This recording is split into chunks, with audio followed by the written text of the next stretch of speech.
and I'm just hearing this too often, which is ghosting. So that's a term that I hadn't heard about. I kind of always, when I first learned about it, I thought it was like when you were dating someone and they just stop taking your calls.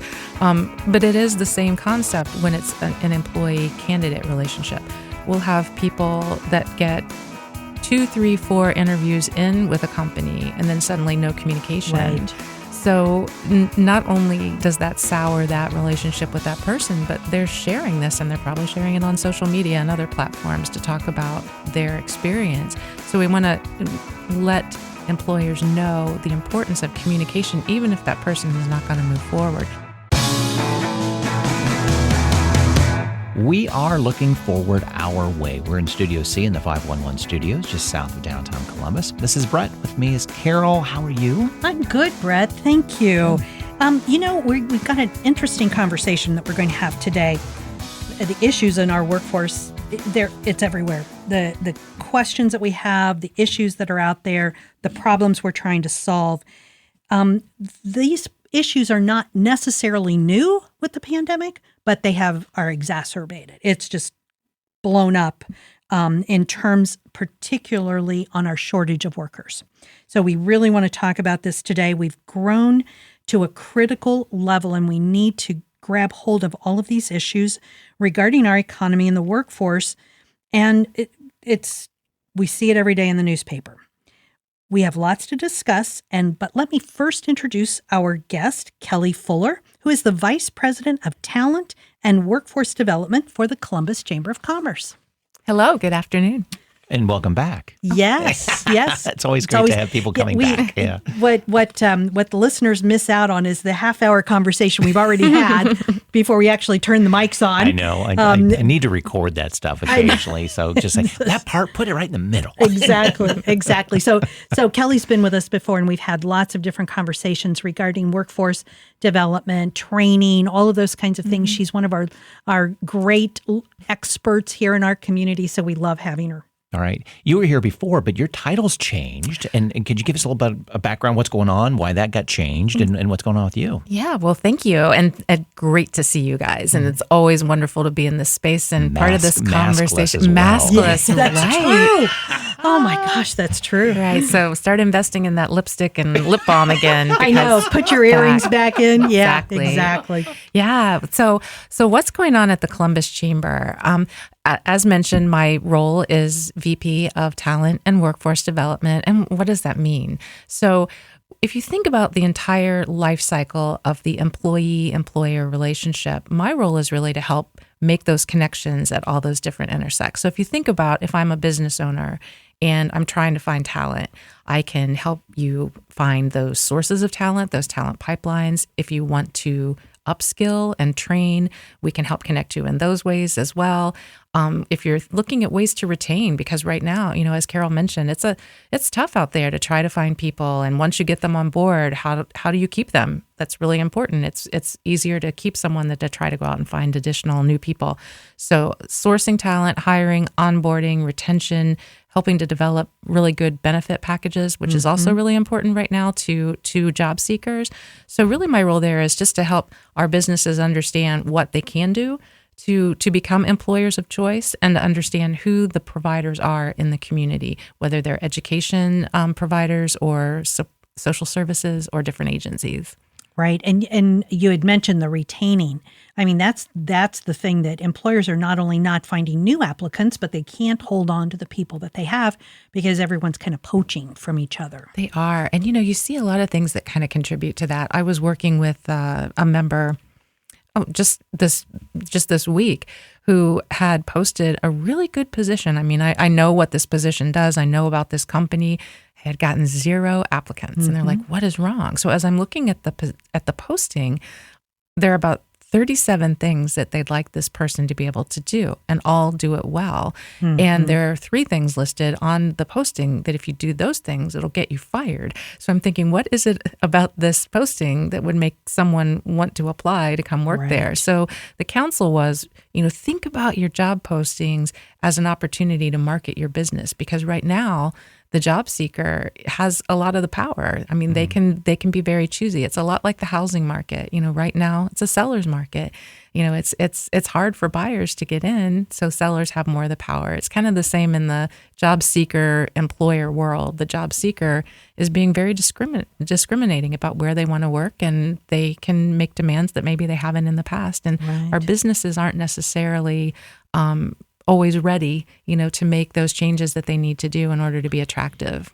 It seems like job postings are such a critical piece in the process, and yet it's probably the piece that is either completely ignored or has become so huge that it's impossible to figure out if you would fit into that organization. Absolutely. And what I've been coaching our businesses is it's a marketing tool. I mean, think about this, right? As marketing who you are, why does someone want to come work there? Bring that same energy that you do when you're talking about your product or service to the market.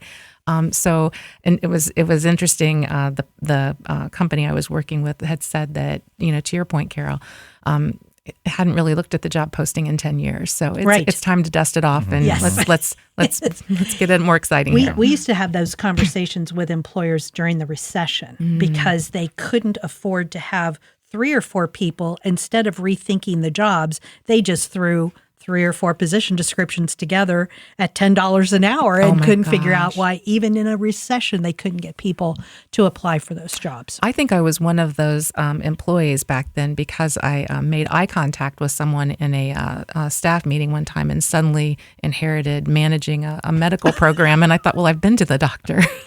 And that's the extent of my expertise. You didn't miss a meeting. You were at the wrong meeting. I was at the wrong meeting, for sure. We had a guest who is an elected official, so I won't say his name, but his responsibilities as an elected official. This office has the most bizarre pieces and parts that go to it, and we finally decided that at some place in the past, that particular elected official had missed a meeting. Everything that everybody else didn't want to do got thrown into that job. Yeah, exactly. So he knows who he is, and shout out to him. But really, the economy is trying to move. Yes, things are happening that are good and positive, not just all the negative that you see in the news. Right. Lots of new projects going on, including the new Intel project here in Central Ohio. So we're really excited about that. But we look different than we did 2 years ago. Needless to say, let's give our audience the good news as well as what are the challenges that we're facing right now. Yeah. How exciting, right? And even in the President's State of the Union address, to recognize that Intel is coming to Central Ohio, and what a game changer for all of us. So I think the great opportunity, the good news is you're going to see suppliers that are going to be suppliers to Intel that are maybe already here, and others that will grow or come here that will help grow our economy and grow our base. One of the really cool things that caught my career tech education geek heart was to look at the listing of jobs that are coming to the area through Intel. And when you look at the list, about 50% do not require a 4-year degree, and in some cases, not even a 2-year degree. So, and these are highly paid, sustainable, good jobs doing great work that's, helping all of us. So the fact that people can get from point A to point B quickly, I might have to take a short-term certificated or credentialed program, and I can go to work there. Maybe that's my in, and then I get to move up within the company. I also think that we're going to start to see things like, how do we do a better job of resolving transportation? Because we're going to have to be bringing people from the hinterland, out, closer to where that location is going to be. So I think we're going to start getting more intentional, collaboratively, public and private sector, to figure out how do we resolve that, whether it is, our good friends at CODA, whether it is others in the region, whether we finally get rail, to help pull some of these workers from areas that are further away from the Intel site. And with the money coming on the infrastructure bill, this is opportune. Right. When you were saying your many years of career advising geek heart, my geek heart was seen. Number one, we're bringing back manufacturing into Ohio when all of it had gone overseas. Yes. And then what did we see? But because everything had escaped to overseas, when the pandemic hit, we couldn't get things. You're looking for toilet paper, you're looking for paper towels. We were looking for chips. Yes. Who better to come back into Ohio than to have Intel come in and make those chips here? That's phenomenal. Absolutely. And I'm with you on the manufacturing. I think I've shared this with the two of you before, but I, first generation college student, paid my way through college by working in a paper mill, in a factory, and saw what happened in my small hometown when the factories went away. Right. And, yes, yay, we're getting manufacturing back in a really big way, right? It's Intel. So, Exactly. Right, And yeah. it's clean and the good paying jobs, opportunities that folks are going to have to do better and talk about stabilizing their family. yes. That's amazing. Yes, I agree. Thousands have left the workforce without a clear picture to return. And what we mean here is that they truly did leave. It's just that they quit their job and looking for something else. I mean, they are gone. They're not even in the numbers coming back. We were talking earlier off mic, and you confirmed it, nearly 2 million older adults have left the workforce, retired early, or given up on finding a safe place to work. They're just out. Moms are unable to secure affordable childcare. Young folks are having difficulty managing their school life with work life. Employers can't find anybody to hire, and their recruiting efforts, as we kind of alluded to earlier, are not great right now. So what can be done? I mean, what programs, services, or agencies are available to employers that can lead to better or even more successful recruiting? Right. That's a lot going on there, right? I know. It's complex. One of the things is, I think, for employers to really look at, kind of back to that job posting again, look at the jobs that you're trying to fill and determine, is this still valid? Is this really a full-time job? Is this a part-time job? Is this a project? Are there ways then that maybe I can engage with workers who have either by their own choice left the workplace, older workers, or have found themselves kind of pushed out? Are there things that I can bring them back in, again, whether it be project-based or part-time? One of the things that, keeps people out often, we find with older people is, we still have that continued fear of being back in a space where, even though we seem to have COVID, kind of contained, knock on wood, people still have fear of, contracting. We also know that older adults are stepping in to the crease to provide that childcare solution for their adult children. So some of the agencies, I know the Employment for Seniors folks are still very involved in working on this. Like I said, those businesses themselves, though, I think they should be reaching out to organizations like that to say who's available. Really get finite in what you're looking for. Again, does this job really take 27 different skills that you have to do, or can I find someone who's maybe it's a very niche thing I need to have done, and is there someone out there, maybe an Employment for Seniors or others, that can fill that space? Well, and a shout out to nonprofits as well, too. Oh, I think yes. through this whole COVID process, I think nonprofits are stronger than they were before. They had to survive in even worse situations than maybe a lot of for-profit organizations. Yes. So they really are there making it work. And have an incredible pool of people who are qualified to do these jobs. One of the things and I didn't set this up in the question for Kelly, and so I'm going to catch her off guard here a little bit. One of the problems that I always had with employers is that because they no longer actually read the resumes and send it through their artificial intelligence programming, they're cutting people out. Is that still an issue? Yes, and I think that's where a lot of the bottleneck is. I think we're starting to see, everything old is new again, right? We're starting to see a return to more, in-person type of connectivity, that using, what we always said, use your network.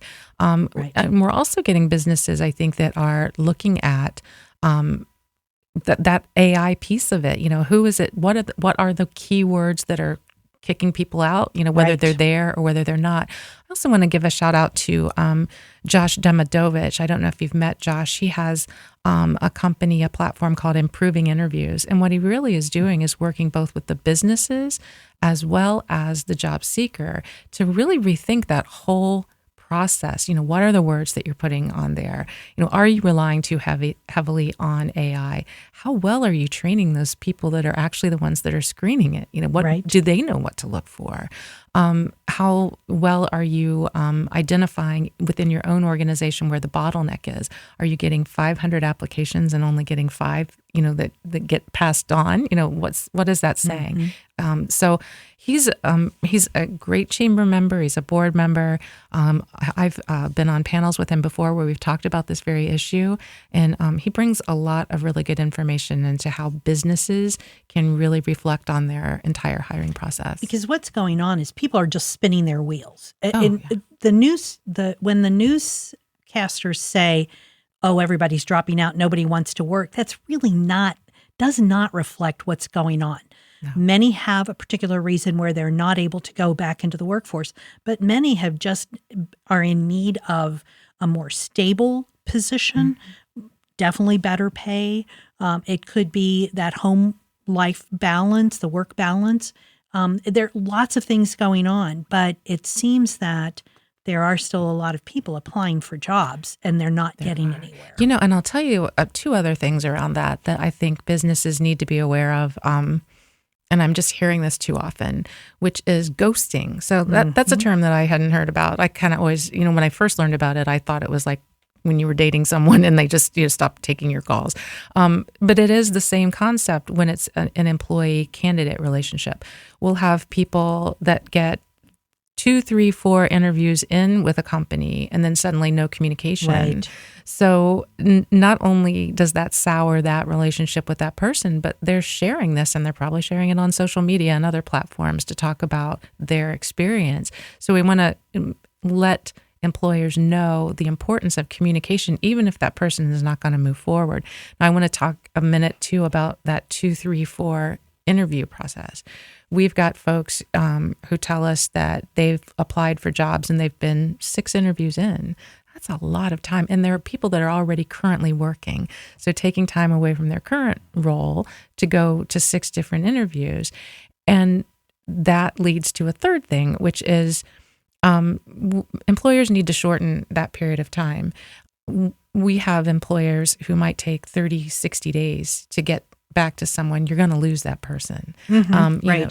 So that's another issue of like thinking about the timing. And I've heard employers complain because they get ghosted by applicants, but they have to realize there could be a really good reason, and that is that applicant is now working. You're going to call them during the day. They are not going to be talking to you because they got a job someplace else. Right. It's so competitive right now, but for businesses to find that right talent and then keep them.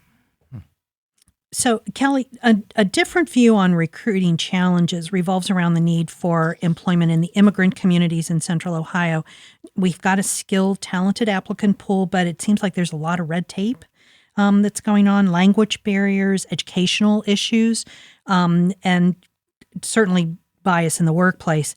Can you give us a little clearer pictures on these issues and is what's going on? How can we help the employers see the value in this group? Yeah. So I'll share a quick statistic. In the Columbus MSA, we have 190,000 foreign-born individuals. Wow. I mean, think about that. That's a large number. And many of those individuals are between the ages of 16 and 34. So we've got people within that age range where we think about entering the workforce and, moving up in the workforce. Another statistic about that group here in the Columbus market, and I think this holds true across the nation, close to 46% of those individuals hold at least a bachelor's degree from their country of origin, have skill sets, certifications, credentials, job experience, all sorts of things that they could bring to the workforce. Mm-hmm. You mentioned something very critical, language. So there are lots of resources here in Central Ohio where individuals can get ESOL, English for Speakers of Other Languages training. Many of those are offered for free. places like my old stomping ground, Eastland Fairfield Career Center, has day and evening classes for individuals that come in and want to learn English or better their English, or my English is already pretty good. I want to practice for, what I'm going to do next. I think we also need to do a better job, and this would take probably more movement from our legislature to recognize credentials and give reciprocity. We have people here that are practicing physicians and anesthesiologists and others in their country of origin who cannot do that. They basically have to start over. Right. So what can we do to grant some type of recognition for, their achievements so far and their ability to do the work? We also have great partners in this space. Jewish Family Services in Columbus is the largest resettlement agency in the state of Ohio. Contrary to the name Jewish Family Services, they're not limited to people of the Jewish faith. They're open to employers and job seekers of all walks of life. CRIS, Community Refugee and Immigration Services, is a great partner. I mentioned those two because the Chamber was the lucky recipient of a grant from Columbia Gas of Ohio NiSource last year. And the whole intent of that grant was to help the business community understand who are the refugees and immigrants in Central Ohio, what skill sets do they bring, what challenges have they faced, how can you connect with them in a meaningful way. So we offered 3 educational series. As a result of that, we had an early adopter, Amerisource Bergen, and this was in the Dispatch most recently, came to those events and partnered with both CRIS and Jewish Family Services. And as of a conversation yesterday, has within the last 9 months hired 180 refugees to work. These are good jobs and these are great workers. We used to see that a lot at Employment for Seniors, where an individual would come in with PhDs from major universities throughout the world, and they would get to Columbus and they're like, they can't get a teaching job, they can't get a job in a lab. What do they do with a PhD in chemistry? Right. And that has always been a huge issue. So it really is wonderful. And, yeah, I think if we could, influence that in some way, that would be, to all of our betterment. Mm-hmm. And that kind of goes back to that notion of the employer using something other than the AI in terms of their decision-making on applicants. Yes. So that somebody like an immigrant with, particularly those with higher degrees, can actually talk to somebody and that they can see the level of understanding, skills, and knowledge that the person has. Definitely. Right. We mentioned Intel a little bit ago, and it's so easy to spotlight the large corporations coming in and the larger, because they make the splash, they make the news a lot more. But, small businesses are the backbone. We know that. People know that. It's been said over and over again. Minority and women-owned businesses, though, struggle with funding, resources, and discovering mentoring opportunities. We've had previous episodes talking about that, actually. Has the Chamber delved into this arena? Any advice that you can provide these small business owners from a Chamber perspective to get help? Sure. Yeah, that's, and you're absolutely right. Our chamber, our Columbus Chamber, has over 2,100 members. 90% have 50 employees or fewer. So, we are, a chamber of mostly smaller businesses. We have the large, well-known marquee names, but our small businesses are the backbone, certainly. We recently hired, the chamber recently hired our first officer for diversity, equity, inclusion, and access. We have a new VP. Her name is Cherise Sledge-Thomas, and she is helping our business community, particularly with a focus on that smaller business community, figure out, what are their goals for DEI&A. How are they positioned right now to become, an employer of choice that is a more diverse, inclusive, and equitable workplace. So she's created a portal on our chamber website where an employer can log in and go through a journey, an assessment journey. What are you doing right now as far as hiring? What are you doing right now as far as retention? Where are you sourcing your talent? And, kind of figure out, where do you want to be? What do you want to do differently? And then resources are available either as a self-help, or you can schedule a consultation with her and she can sit down and do a much more intentional review. Wonderful. So I'm going to sort of piggyback on that. For the past 10, 11 years, my view has been to help older workers. And in terms of, learning to become great candidates. Often I would hear applicants, clients tell me that they were asked questions like, when did you graduate from high school? Or don't you think you're overqualified for this job? And I particularly like that okay boomer comment that has come about. It would seem that older employees can learn just as much from younger colleagues as the younger can learn from older colleagues, that it doesn't have to be one or the other, that they can mix well and play well in the environment. But how do we manage those 3, 4, 5 generations of workers in the same room? And more importantly, how do we recruit and retain those individuals so that we have an age bias free environment? Right. And you bring up such a critical point. I mean, when we're asked to, divulge things on our resume or during the interview that indicate our age or how long we've been in the workforce, even though many businesses, are, promote as it not having ageism, there is still ageism. Mm-hmm. I mean, that we have to root that out, right? We have to be able to call that forward. I think, again, going back to one of the questions around engaging with older workers, are there jobs within your organization that might be, bringing in someone from the outside, like from that Employment for Seniors or others, to do a project base? Now, let's talk about having a multi-generational workforce already on site.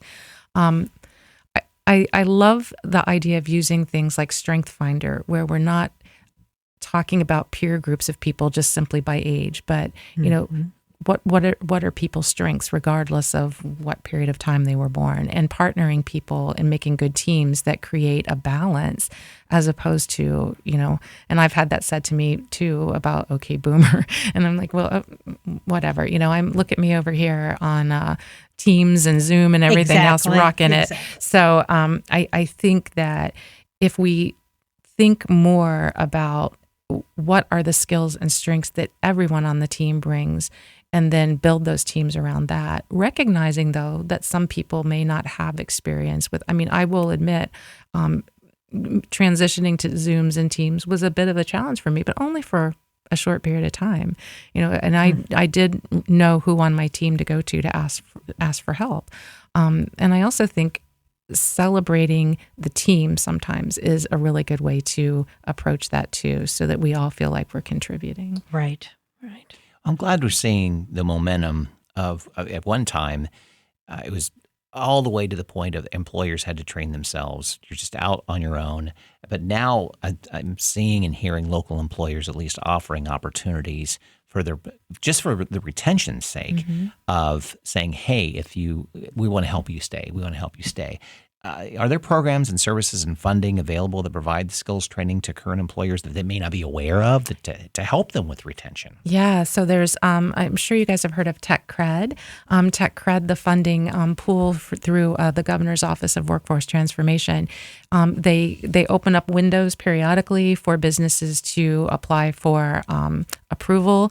But how this works is if you're looking around at your incumbent workforce, or even bringing on new workers, and you say, it's mostly around technology type skills, but that's pretty broad. It goes through construction, biology, manufacturing, all the way across. So if there's a skill set or a certification and you want to upskill that worker or bring on board a new worker and upskill them, you can apply for funding to have that, training, basically supplied by the state of Ohio, by that Office of Workforce Transformation. So that's always a good one. The Workforce Development Board of Central Ohio continues to have funding available for businesses to upskill. I'm real excited about something that maybe you and your listeners have already heard about, but it's the Columbus Promise. We're starting with this graduating class of the students from Columbus City Schools. Their graduates this year will be able to attend Columbus State Community College for free tuition. That's fantastic. Removing some of those barriers to access for young people to go in and get up to, I think it's 6 semesters of education paid for. And when you look at what Columbus State is doing from an equity standpoint, They are, providing food to students that they know are food insecure. Just so much in that space of making sure that the whole person is taken care of. So I love Tech Cred. I think it's great. Let's get more people through those. And I think when I pulled up the latest from January, the numbers were Ohioans had at that point in that January window earned 4,434 tech-focused credentials. That's a lot of education happening to helping to upskill. And I have to think that when Intel and others were looking at Ohio, I have to think that looking at what we do to invest in people was probably part of the consideration. One of the things that I always tell clients to use, but employers should also be aware of, we have resources such as the Columbus Library has a contract with LinkedIn Learning. And although that's much more informal, there isn't a formal credentialing system. If you have an employee they may need just this little bit much more information, that's all free through a Columbus Public Library card. It can't get any simpler than that. And there are tens of thousands of courses on that program. And it used to be called lynda.com, and it was purchased by LinkedIn, and it's now called LinkedIn Learning. So there's just lots and lots of things like that are out there that employers can use to help skill their employees. Absolutely. And what a great resource. And aren't we fortunate that we have the Columbus Metropolitan Library, amazing access. And I think it's on the second floor at the main branch, the whole business and, it's just incredible. So lots and lots of resources. But to your point, you can access a lot of it from, wherever you are in the moment remotely. Right. So, yeah. Right. Kelly, we want to remind our audience that we are going to include all these details and all these resources. One that we didn't talk about today that I just want to give a shout out to Ryan Blackburn from Ohio Veterans Services Commission and all the work he does with employers who also help employers meet up with great candidates who are veterans living in Ohio. But are there other kinds of resources that we haven't mentioned today that could be helpful to the local employers? Oh, gosh, that's a really good question. Those that we haven't mentioned yet today. Well, I would say we talked about them a little bit, skirted them a little bit, but the career and tech centers throughout this area have both high school students and adult students that are getting job ready. So if you are looking, especially in the skilled trades, but it's not limited to that. I mean, we have a lot of career centers that have adult and high school programming that offer biomed and construction management and architecture and graphic design. So it's not your grandpa's vocational school. We have a lot of great resources in that space. And I think, as mentioned, Chris and Jewish Family Services, we also have an organization called SCORE Ohio that can be a huge asset, a huge help. I'm thinking through some others in my Rolodex. For employers or individuals who want to start their own company, we have the Ohio Small Business Centers. Yes. The development centers. So. Yes, SBDC, I think that's located over at the Columbus State campus. For others who are thinking again about becoming an entrepreneur, ECDI, Economic Community Development Institute, they're fantastic. They do a lot of work, especially to help minority and women-owned businesses. So there's a great focus there too. We're so lucky in Central Ohio. I think we just have not only great resources, but we have resources that want to collaborate and want to help and want to see results. Right. And, I think that for both employers and individuals who are job seeking, the biggest issue is, again, my favorite saying is they don't know what they don't know. And so they don't even realize that the resources are out there. So I encourage employers to contact your local chambers. Yes. You're going to get information from those entities that can help you in all of these issues. And if they don't know, they're going to know who can help you, who can get that information for you. Absolutely. Yeah. And thank you for mentioning that. I mean, certainly the Columbus Chamber is here to help, willing to help, wants to help, but chambers all around the region, have people on board on their staff that can be incredible resources and navigators for you. To your point, I don't know what I don't know, but I need help. So where do I start? So that can be a great starting place. Great. Well, as we start to wind down, any thoughts, any last words of wisdom as we move toward a better economic situation, let's hope? Yeah, no, that's a great question. I was thinking about the last time I was here and we were just in, really in the thick of it. And one thing that has been on my mind a lot lately is, the phrase getting back to normal.